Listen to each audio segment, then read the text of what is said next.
Hello mga kasukilab ko, magbibigay ako ng tip at babala sa mga kapwa ko tindera at tindero na may gika sa kanyang tindahan. At lalo na kung yung tindahan mo ay walang CCTV.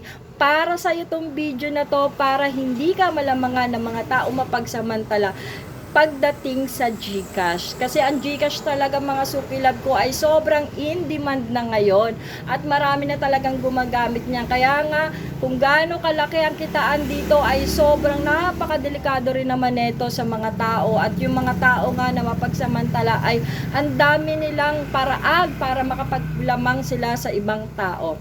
At yun nga, ay tuturo ko sa inyo kung ano yung gagawin nyo pag may customer kayo na magka-cash out sa inyong GCash. Unang-unang gagawin nga natin, i-check natin sa cellphone niya kung tama nga ba yung amount, yung reference number at yung pangalan nung nagpadala at yung number mo, kailangan makita mo din doon kung talagang sa'yo talaga sinend. At ugaliin din natin mga sukilab ko na i-check din natin sa sariling cellphone natin kung talagang pumasok nga ba talaga yung ika-cash out ni customer. At yun nga mga sukilab ko, ang gusto ko pang gawin nyo bago nyo ibigay kay customer yung pera ay ugaliin nyo ding magpasulat at magpasulat sa logbook.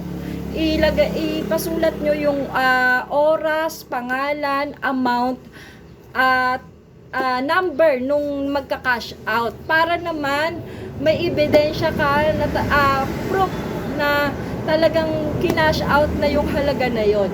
At yun nga mga sukilab ko, napaka-importante nun kasi kahit na maipakita sa'yo si customer at tugma naman sa cellphone niya at cellphone mo, may mga style ang mga masasamang tao mga sukilab ko. Ang iba nga, ang ginagawa nila ay yung na-claim na pera sa tindahan mo, may mag-a-attempt na mag-claim uli nung pera na yon. At yung iba nga nagagalit pa sila pa yung galit at sasabihin pa ng ibang tao na bakit mo binigay? Sa akin yan. So ngayon ang mangyayari dyan mga sukilab ko, hahanapan ka ng customer ngayon ng proof kung totoo nga ba talagang nabigay mo yung pera na yon. At yun nga, kung wala kang CCTV at wala kang logbook, wala kang mapapakitang katunayan na na-claim na talaga yung pera. At yun nga mga sukilab ko, yung katabing tindahan ko dito ay ganun ang nangyari sa kanya, no? May customer na nag-cash out tapos nabigay na niya yung pera.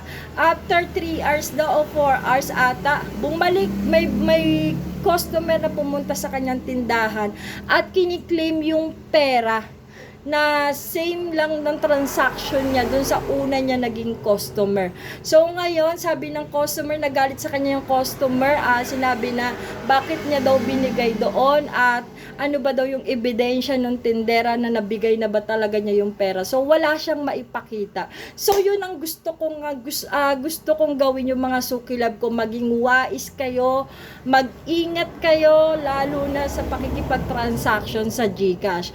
Pero kung may CCTV ka naman, ayun, isa rin yun sa proof na ipapakita mo sa customer na talagang na-claim na yung pera. Pero kung wala kang CCTV ka, ay ganito ang gawin mo. Isa rin to sa ebidensya na talagang mapapatunayan mo na na-claim na talaga yung pera. Pero napakaganda pa rin kahit may CCTV na kayo sa tindahan nyo ay magpasulat pa rin kayo para mas malakas yung ebidensya.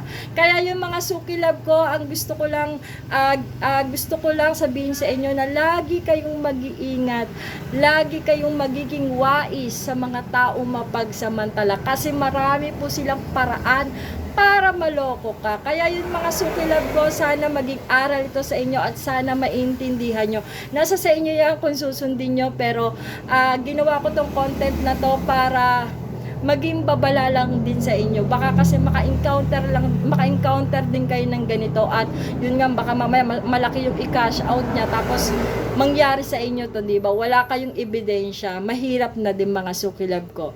For today's video mga sukilab ko ay hanggang dito na lang. Thank you for watching. Bye-bye.